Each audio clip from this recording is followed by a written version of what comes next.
Recording your audio to the highest quality is particularly important in podcast creation.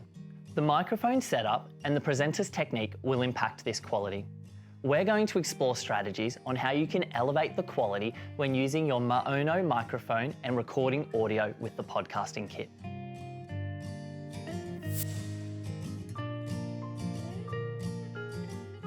During microphone setup, it is useful to test the sound for each user. To start, place on your headphones. Ensure the microphone is 3 fingers away from your mouth. Begin speaking normally whilst varying your tone.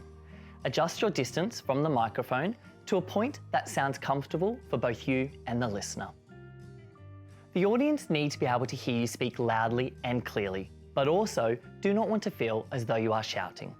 The microphone should be no further than 8 inches from you. At this point, sounds may be disrupted and not detected, resulting in a poor recording. When speaking in a podcast, it is important that you continue to speak normally using tone and variation in your voice.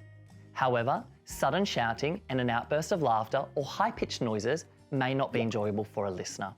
If there are moments in your podcast where these may occur, it is a clever idea to move a little further away from your microphone than usual.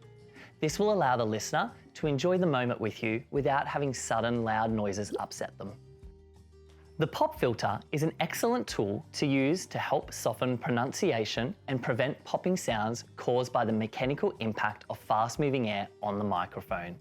If you are unsure whether you need this, it is a clever idea to install, as it is easily removed if it is not needed. Quality is not lowered by using the pop filter. Avoid moving or handling the microphone during recordings. These sounds will be picked up by the microphone. Using the stand is encouraged to ensure the delivery of sound is consistent for a listener. Lastly, take your time. The beauty of recording a podcast is that we can edit our recordings after the fact. If at times you stumble or do not nail your point the first time, take a deep breath and start again. Often when we present, it's natural to speed up our speaking pace. The best presenters are relaxed and purposeful in vocal performance. You will find lots more support resources on all things STEM at the stem.t4l Learning Library and on our YouTube channel. Visit t4l.link/STEM. We'd love to hear about how you and other staff or students are using this kit in your school. Join the conversation with other teachers like you in the Facebook group or on the Viva Engage community to receive support directly from the team. Just search for stem.t4l.